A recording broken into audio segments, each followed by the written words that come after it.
it really, it's a prayer for Lāhaina, and it really expresses, I'm from Oahu.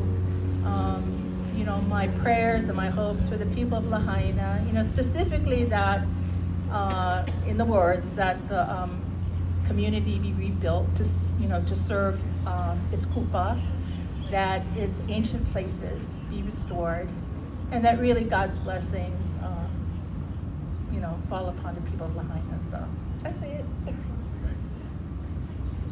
Sorry, and before we start with her mele, just want to let you know we are going to start the workshops a little late. We want to make sure you folks get a chance to hear the final songs we have. So hang in with us. Our mentors will be ready to roll when you folks arrive. You want to put the...